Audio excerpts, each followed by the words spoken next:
हाँ जी, हमने इसके जो प्रोडक्शन सिस्टम था उसका हमने फर्स्ट पढ़ा था job shop production. Job shop यानी कि स्मॉल लेवल पे, ठीक है, कम नंबर ऑफ प्रोडक्शन हो रही है, जहाँ पे मैन्युफैक्चरिंग कम हो रही है, वो वाले जॉब शॉप वो होते हैं। ठीक है, जहाँ पे जिस पर्टिकुलर प्रोडक्ट की प्रोडक्शन हो रही है और कम कम मतलब यूनिट्स है, स्मॉल स्केल है। ठीक है, देन सेकंड आ गया बैच।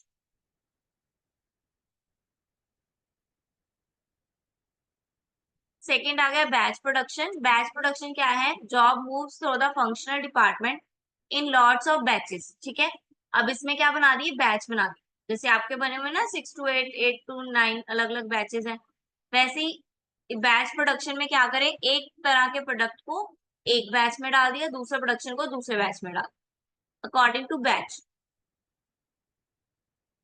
ठीक है, यानी कि स्मॉल नंबर ऑफ प्रोडक्शन हो रही है, लेकिन पर्टिकुलर इंटरवल के बाद होती जा रही है, यानी कि एक बैच के बाद नेक्स्ट बैच, नेक्स्ट बैच के बाद नेक्स्ट बैच, 10-10 का बैच बन रहा है। ठीक है,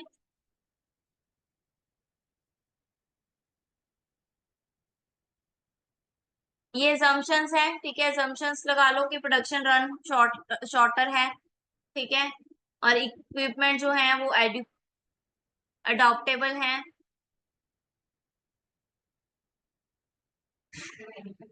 देन इसके बेनिफिट्स हैं, इफेक्ट मोर इफिशिएंट है।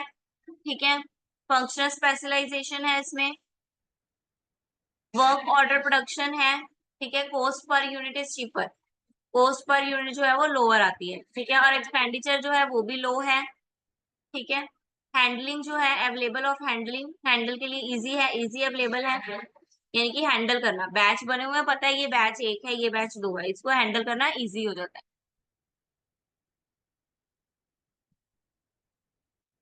देन लिमिटेशंस क्या है? थोड़ा लेंथी हो जाता है हर बैच के बाद। ठीक है, बैच बनाओ फिर बैच बनाओ, थोड़ा लेंथी प्रोसेस है। ठीक है, इसमें handling, product handling, batch handling करना इजी है, लेकिन मटेरियल हैंडलिंग करना कॉम्प्लिकेटेड है, क्योंकि 10 पे कितना मटेरियल लगना है वो हमें अच्छे से जान के ही देना पड़ेगा।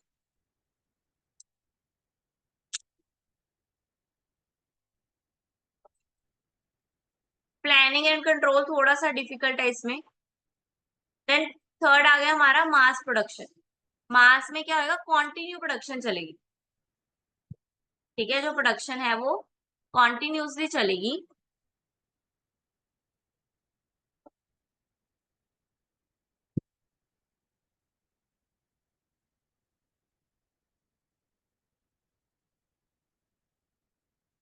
हाँ जी, मास प्रोडक्शन में क्या है? जो प्रोडक्शन है वो हमारी कॉन्टिन्यूसली चलेगी, लेकिन एक डिस्क्रीट अमाउंट में, यानी कि डिस्क्रीट पीसेस में, यानी कि 10, 20, 15, 25, जो भी अमाउंट डिस्क्रीट अमाउंट दी होगी उस अमाउंट के अकॉर्डिंग चलेगी हमारी मैन्युफैक्चरिंग, लेकिन चलेगी continuous.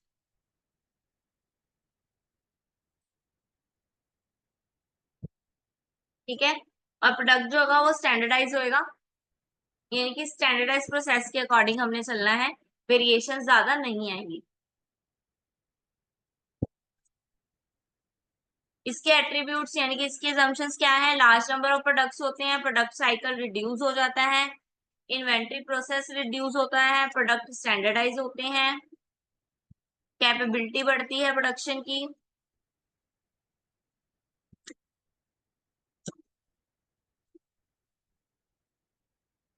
Well balanced production line है, प्लानिंग एंड कंट्रोल जो है वो सिंपल होता है, इसमें सिंपल होता है, बैच में डिफिकल्ट होता है। देन एडवांटेजेस आ गया। एडवांटेजेस क्या है?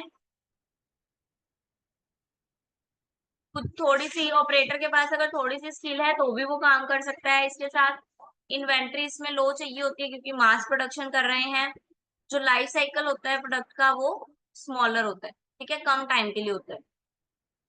हाई कैपेसिटी देता है यूटिलाइजेशन रिसोर्सेज की। कॉस्ट ऑफ प्रोडक्ट जो होता है पर यूनिट वो मिनिमम होता है, कम होता है।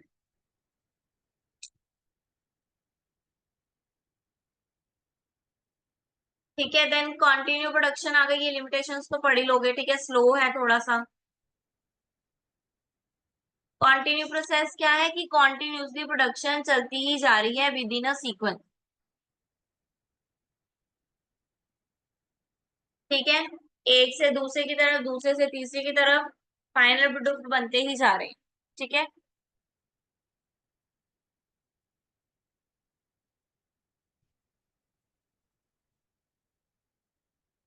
सारे काम अपने प्रॉपर सीक्वेंस से, प्रॉपर फ्लो से जा रहे हैं।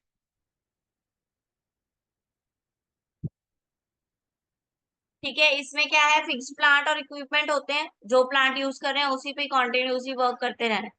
मटेरियल हैंडलिंग ऑटोमेटिक होती है। ठीक है, schedule and planning normal task होता है इसका। देन एडवांटेजेस और डिसएडवांटेजेस तो आप पढ़ ही लोगे। क्लियर है, ये प्रोडक्शन डिजाइन का पॉइंट थे। 4 कंसेप्ट थे, चारों हमने पढ़ लिए। शॉप में मैम, ये इस्तेमाल मास होएगा। प्रोडक्शन और कंटिन्यूअस प्रोडक्शन में क्या डिफरेंस है? मास प्रोडक्शन में बेटा प्रोडक्शन लार्ज अमाउंट में कर रहे हैं, फिर हम रुक रहे हैं। ठीक है, यानी कि जितनी, मान लो हमें 200 यूनिट का प्रोडक्शन आई है, स्टैंडर्डाइज है, 200 यूनिट की प्रोडक्शन आई है, हमने 200 यूनिट के मास प्रोडक्शन निकाल दी, एक साथ 200 यूनिट निकाल दिए, फिर हम रुक गए। ठीक है, फिर जब तक तो मास मैम जैसे प्रोडक्शन, 200 यूनिट है जैसे आपने बोला, तो वो तो बैच में भी आ सकता है ना, कि वो तो किसमें, बैच बन गया एक 200 यूनिट्स का। किसमें बेटा? जैसे आपने मास प्रोडक्शन का बोला कि 200 यूनिट्स को प्रोड्यूस कर रहे हैं, अगर 200 की प्रोडक्शन आई है तो वो बैच ही बन गया, वो भी एक तरह से 200 यूनिट्स का। बैच में हम 200 को ही डिवाइड करेंगे, 200 का बैच नहीं बनेगा। बैच जो होएगा वो स्मॉलर अमाउंट्स का होएगा, स्मॉलर नंबर ऑफ यूनिट्स होंगे। मास प्रोडक्शन में, प्रोडक्शन मास में होएगी, मास में समझ रहे हो, मास में मतलब कि लार्ज अमाउंट में। 200 तो एग्जाम्पल था, लाइक 1000 प्रोडक्शन इकट्ठी हो रही है। ठीक है, लेकिन बैचेस में इतनी प्रोडक्शन इकट्ठी नहीं होगी। बैच जो होंगे वो अप टू 20 बनते हैं मोस्टली, 20 और 30, 30 is the last batch. Okay, एक बैच में 30 होते हैं अप्रोक्स बस। लेकिन मास में हम बोल रहे हैं कि 200 भी हो सकते हैं, 500 भी हो सकते हैं, 1000 भी हो सकते हैं। एक बार कॉन्टिन्यूसली 1000 बनेंगे, उसमें बैचेस के अकॉर्डिंग पहले सिर्फ 20 बनेंगे, फिर 20 बनेंगे, फिर 20 बनेंगे, ऐसे करके हम 1000 बनाएंगे। इसमें हमने डायरेक्ट 1000 प्रोड्यूस कर देंगे।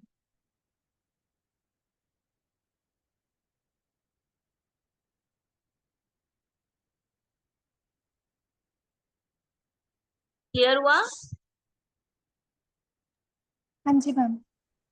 ओके, देन प्लांट लेआउट आ गया। प्लांट लेआउट हम यहाँ से पढ़ेंगे।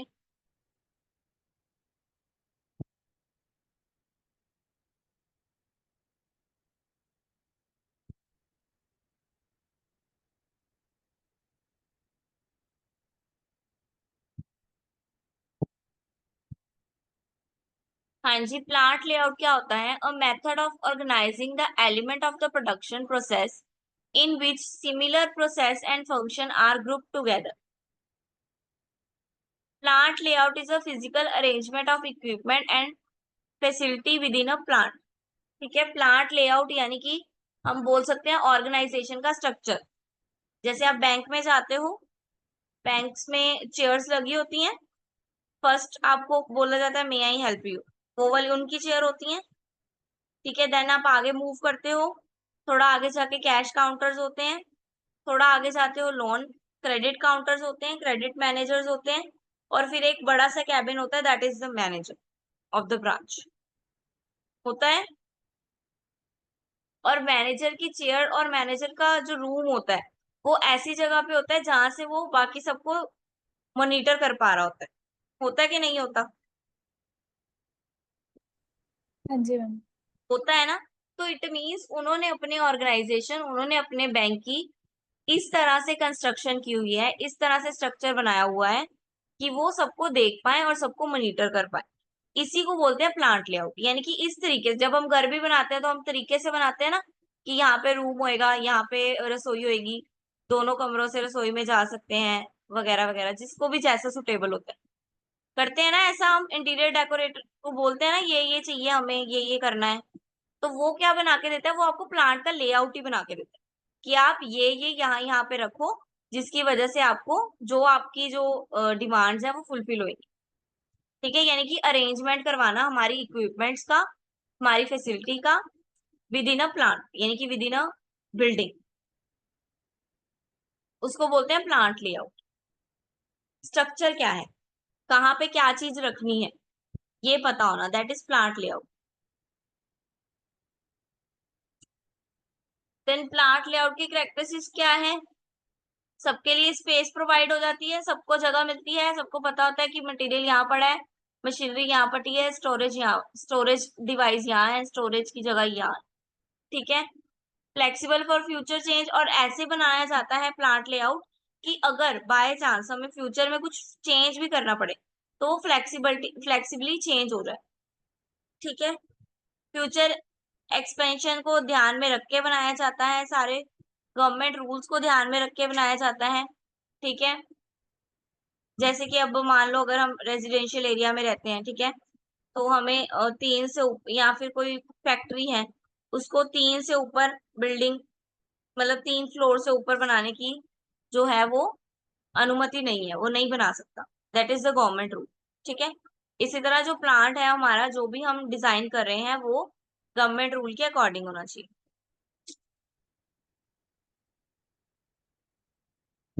Then layout is a fundamental of every organisation. ठीक है, सभी ऑर्गेनाइजेशन का फंडामेंटल है ये, क्योंकि इस पे ही सारा बेस्ड है। Layout come in a picture after the location has been finalised. ठीक है, जब हमें लोकेशन फाइनल कर ली, यानी कि बिल्डिंग जब हमने खरीद ली, तब हम फर्स्ट पॉइंट क्या करते हैं, उसका लेआउट, उसकी लेआउट की पिक्चर बनाते हैं कि कहाँ पे क्या चीज होगी, कहाँ पे क्या चीज होगी। जब स्कूल भी बनता है तो सब क्लासेस जो है वो इसी तरीके से अरेंज की जाती है कि नीचे किंडरगार्टन होएगा, ऊपर सीनियर्स होंगे, ठीक है, उससे ऊपर हॉबी क्लासेस होंगी। ये प्रॉपर लेआउट बनाया जाता है, लाइक दिस। ये देखो, ये किसी कंपनी का लेआउट बनाया हुआ, कि यहाँ पे सारी बाइंडिंग होगी, ब्लेंडिंग होगी, यहाँ पे प्रेस होगी, यहाँ पे पैकेजिंग होगी। ठीक है, यहाँ पे हम स्टोरेज रखेंगे सामान को, यहाँ से सामान आएगा, यहाँ पे रखा जाएगा, और यहाँ से बाकी सबको रिसीव होगा। इजी वे में बनाया ना कि यहाँ स्टोरेज के पास ही है रिसीविंग, ताकि यहाँ से फटाफट सामान यहाँ पे लाया जा सके। ठीक है, और इनको ये जाना कि इनको है, इन तीनों को ही जाना है, तो इन तीनों की यहाँ पे देखो जगह छोड़ी हुई है उन्होंने, ये आके यहाँ से सामान ले सकते हैं। समझ पा रहे हो लेआउट? लेआउट लाइक हम बोल देते हैं ढांचा, वो हो गया। ठीक है,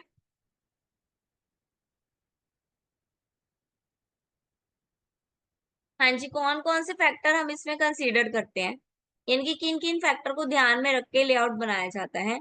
first is building, man, machinery, material, movement, waiting time, services and changes.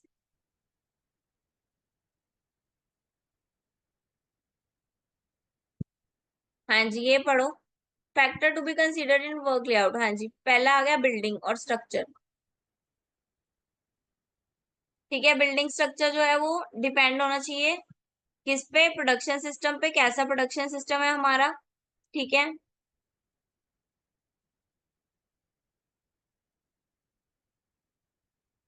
Then man आ गया, कितने नंबर ऑफ मैन है, स्किल्ड है, अनस्किल्ड है, फिजिकल वर्किंग कितनी कर सकते हैं।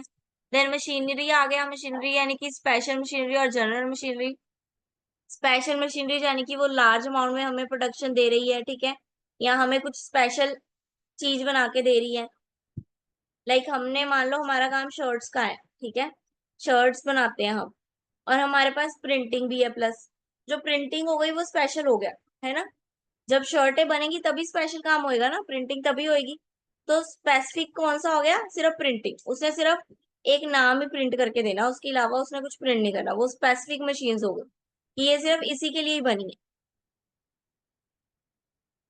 ठीक है, अब मशीन के बारे में आ गए तो ऑटोमेशन, फुली ऑटोमेटिक है या सेमी ऑटोमेटिक है। ठीक है, वाइट स्पेस कितनी है उस मशीन की, कितना काम कर सकती है, नेचर क्या है, ठीक है, हजार्ड्स तो नहीं है हमारे लिए, मटेरियल कौन सा यूज हो रहा है उसमें, क्वालिटी क्या है उसकी, कितना टाइम लेती है प्रोडक्शन करने में, ये सब बातें ध्यान में रखेंगे। देन मूवमेंट, वेटिंग टाइम, ठीक है, मूवमेंट जैसे कि पीपल मशीन, अगर किसी को चेंज करना पड़ रहा है, ठीक है, तो वो हो पाएगा कि नहीं हो पाएगा प्लांट लेआउट में। वेटिंग टाइम, एक वेटिंग रूम भी बना होता है, ठीक है, जहाँ पे आप वेटिंग टाइम होता है, आप वेट कर सकते हो।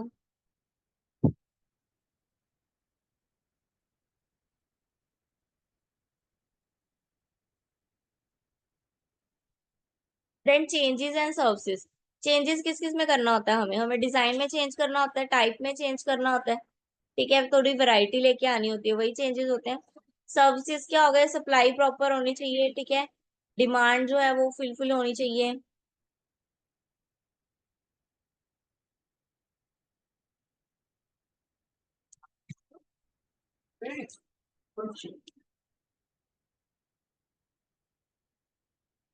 एक मिनट।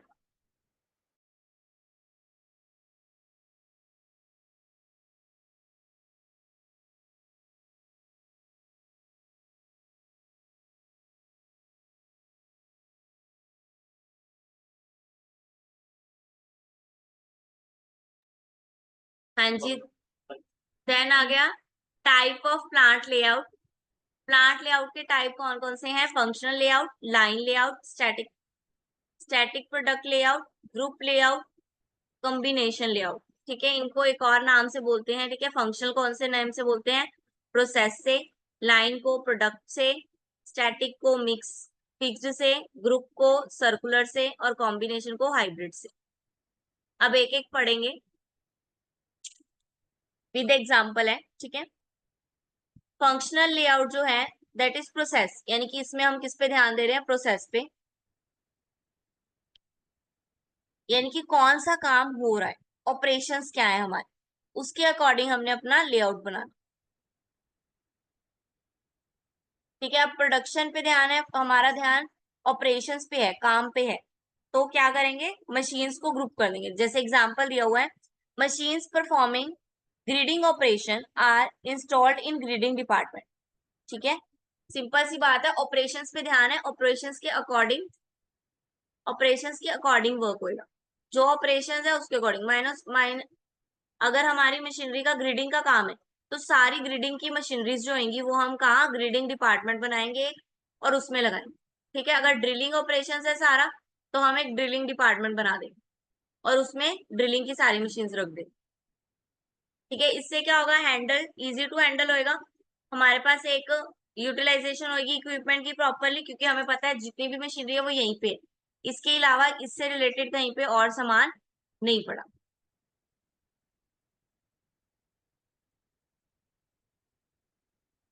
ठीक है। और डिसएडवांटेज क्या है, difficult in movement of material, material का थोड़ा इशू हो जाता है, प्रोडक्ट बनाने के लिए मटेरियल चाहिए ना, उसमें इशू होएगा थोड़ा सा, लेकिन जो मशीनरी है उसमें इशू नहीं होएगा, मशीनरी इजीली आ जाएगी अवेलेबल, ठीक है। प्रोडक्ट कंट्रोल करना मुश्किल होगा, क्योंकि सभी मशीनरी एक साथ है, और सभी अगर प्रोडक्शन करने लग गई तो काउंट करना थोड़ा, ठीक है, उसको मैनेज करना थोड़ा डिफिकल्ट हो जाएगा। देन लाइन लेआउट, यानी कि प्रोडक्ट से रिलेटेड, अब मशीन तो अरेंज हो गई है, अब डिपेंड करता है कि उसमें प्रोडक्ट कैसा बन रहा है, ठीक है, प्रोडक्ट के अकॉर्डिंग, यानी कि फर्स्ट मशीन से लेके लास्ट मशीन तक हमारा फाइनल प्रोडक्ट रेडी हो जाना चाहिए, और प्रॉपर इसी तरीके से हमें अपनी मशीन को डिजाइन करना है, इस तरीके से रखना है कि पहले से दूसरे स्टेप पे ही जाए, दूसरे से तीसरे स्टेप पे जाए, और तीसरे से फाइनल स्टेप पे जाए। ऐसा ना हो कि पहला स्टेप यहाँ पे आगे पड़ा है, राइट हैंड साइड पे है, दूसरा स्टेप लेफ्ट हैंड साइड पे है, तीसरा स्टेप की मशीनरी कोने में पड़ी है बिल्कुल, फोर्थ स्टेप की मशीनरी और दूर पड़ी है, ऐसे ना हो, एक प्रॉपर सीक्वेंस में, जैसे कि एग्जांपल दिया हुआ है शुगर रिफाइन, आप स्टिचिंग, आप किसी जैसे होजरी का काम है उसी की ले लो, होजरी की इंडस्ट्रीज है मान लो, ठीक है, हमारे लुधियाना में होजरी आता है ना, तो होजरी मान लो, होजरी की जब स्टार्टिंग होती है, सबसे पहले रॉ मटेरियल आता है, फाइनल प्रोडक्ट तक बनने के लिए उनको 3-4 स्टेजेस से निकलना पड़ता है, तो वो जो स्टेजेस हैं वो इकट्ठे ही हो, जैसे हमारे ये ऊपर वाले में थे, कहाँ गई, ये रहा, देखो, ये इकट्ठे थे कि पहले बेंडिंग होगी, फिर प्रेस होगी, फिर पैकेजिंग होगी, तीनों स्टेज क्या है, एक साथ है, ये प्रोडक्ट लेआउट है, ये वाला, ये जो यहाँ पे दिखाई दे रहा है दैट इज प्रोडक्ट लेआउट।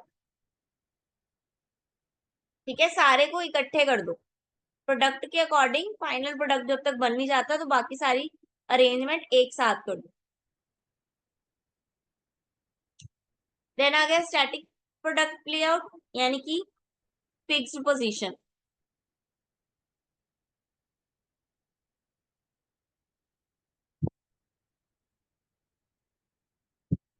इसमें क्या होएगा, aircraft assemble, flyover bridge, water dams. This system of layout involves the movement of man and machinery to the product which remain stationary। ठीक है, यानी कि इन सब चीजों की देखो पोजीशन जो है वो फिक्स रहने वाली है। वाटर डैम जहां पे बनना है वो वहीं पे रहने वाला है, जिस जगह पे वो बनना है वो तो वहीं रहेगा ना, वो उसको तो नहीं उठा के ला सकते। फ्लाईओवर ब्रिज बनना है वो वहीं पे बनेगा जहां पे बोला गया। एयरक्राफ्ट असेंबल होने हैं तो वो भी एक ही जगह पे होने हैं। ठीक है, यानी कि हमारे यहाँ पे अब जो वर्क जो एक्टिविटी है वो एक ही जगह पे है, उसको नहीं हम रोटेट कर सकते। तो हम उसके लिए रोटेट किसको करेंगे, उसके लिए हम रोटेट करेंगे हमारे सामान को। रॉ मटेरियल एयरक्राफ्ट की ओर जा रहा है, लेबर जा रही है वहां पे उसको बनाने के लिए, मशीनरी जा रही है उसको बनाने के लिए, देन फाइनल प्रोडक्ट निकल के आ, यानी कि एंड में फिर डैम तैयार। डैम को नहीं उठा के लेके जाना और बना के वापस वहां पे रख दो, जहां डैम बन रहा है वहां पे अपना मटेरियल सामान लेबर लेके आ जाए। That is static layout. Clear हुआ।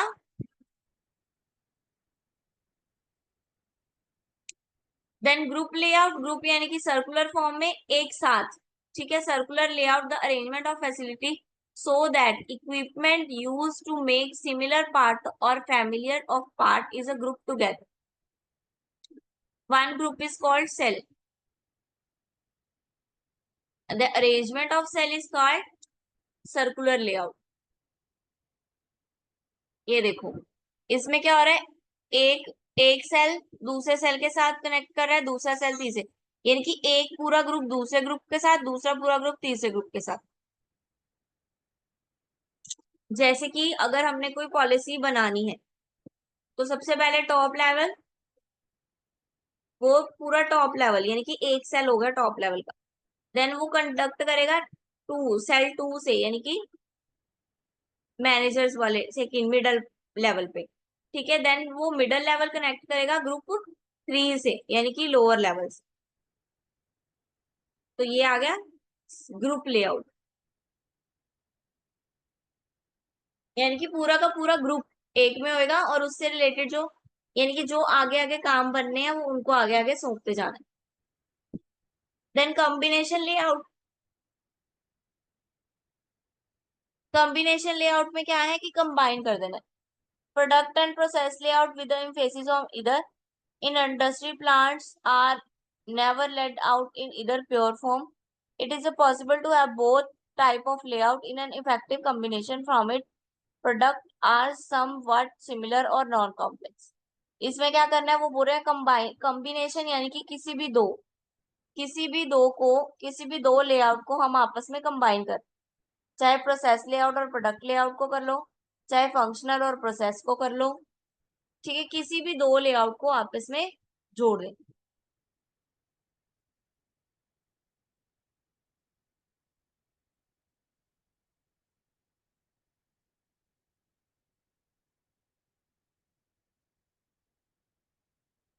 देन फैक्टर्स आ गए इसके जो इन्फ्लुएंस करते हैं। ठीक है, बिल्डिंग, फैक्ट्री बिल्डिंग, ठीक है, जो बिल्डिंग है जहाँ पे काम कर रहे हैं उसका साइज, उसका नेचर इफेक्ट करेगा। फिर प्रोडक्ट का नेचर इफेक्ट करेगा।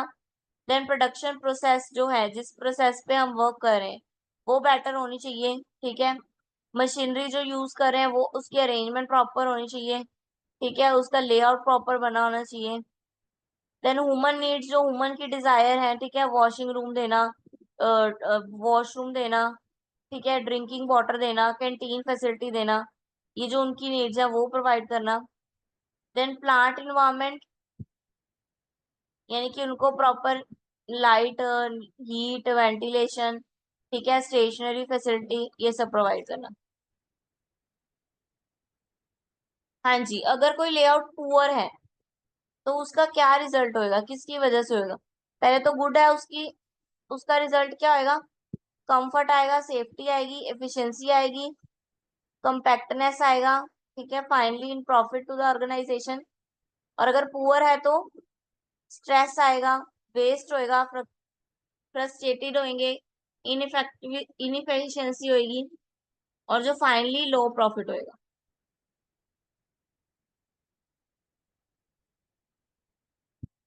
देन ये हमें प्लांट लेआउट का टूल एंड टेक्निक्स दी हुई है। सबसे पहले प्रोसेस चार्ट आ गया।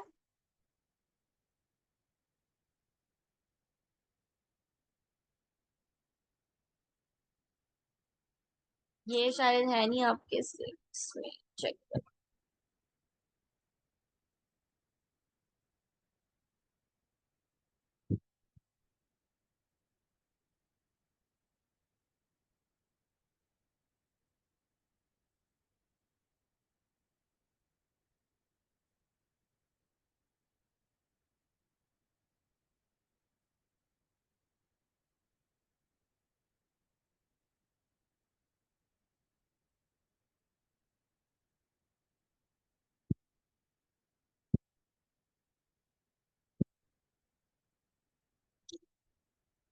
ये वैसे है नहीं आपके सिलेबस में, टूल्स एंड टेक्निक्स।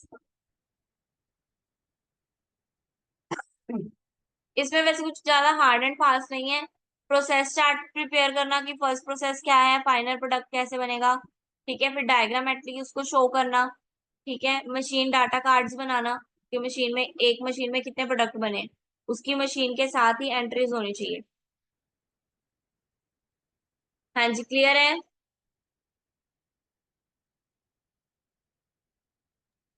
हाँ जी मैम। चैप्टर क्लियर है, plant layout and production design. इसका जो फर्स्ट पार्ट है वो मैंने कल करवाया था, तो वो आप अपने रिवीजन बैच में देख सकते हो।